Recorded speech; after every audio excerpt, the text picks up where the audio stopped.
छगन भुजबळचं ऐकून फुकट इकट भांडण घेऊ नका। गोरगरीब ओबीसी आणि गोरगरीब मराठी छगन भुजबळचं ऐकून वाद लावू नका। आमची इच्छा नाही कोणाशी वाद करायची। भावना समजून घ्या। ही छगन भुजबळ नादी लावतोय। कोणाला म्हणतो आमदारकी देईन, कोणाला म्हणतो महामंडळ देईन। अरे बाबा छगन भुजबळ तू थांब रे थोडं, दम धर। कार्यक्रमात लावतो मी थोडं। आता सगळे एवढ्यातले लोक तुला निवडून येऊन बेट्या तुम्हाला नादी लागू नको म्हणलं होतं तुला मी। इतकी वाईट वेळ तुला एवढ्या जिंदगीत आली नसेल, इतकी वाईट वेळ आली नाही तर मग मराठाचा द्वेष सोडून दे।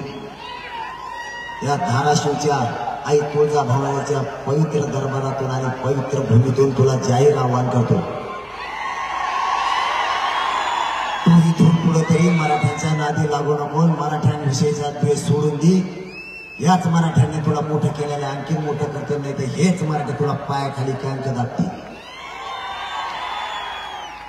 माझ्याकडे एवढ्याचे लोक आलते, ते मला म्हणले तुम्ही जर म्हणले त्याला निवडून आणा तरी आम्ही पाडणार आहे त्याला।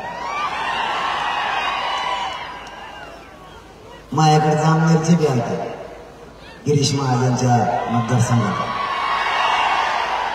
ते बी कवा होती त्याला।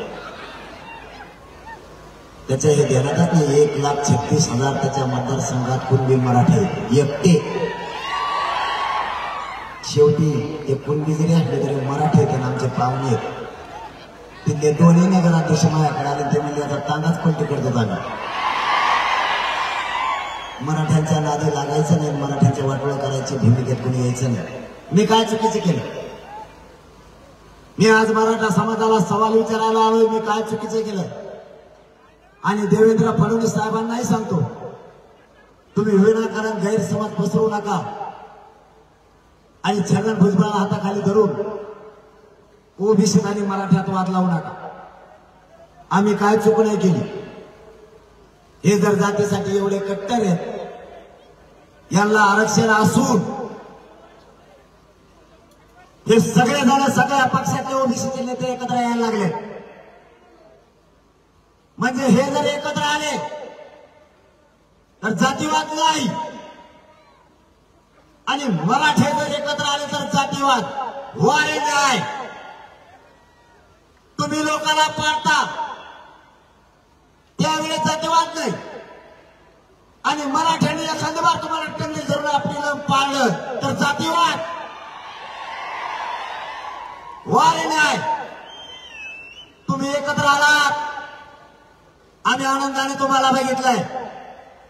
आमच्या डोळ्यात देखतात 1994 ला तुम्ही 16% आमचं आरक्षण घेतलं, मराठ्यांनी आनंदाने बघितलं। तुम्ही ज्यावेळेस एकत्र येता त्यावेळेस आम्ही आनंदाने बघितलं, पण आम्ही एकत्र आलो तुम्ही आमच्या जातीवाद आहेत म्हणून आम्हाला डाग लावला।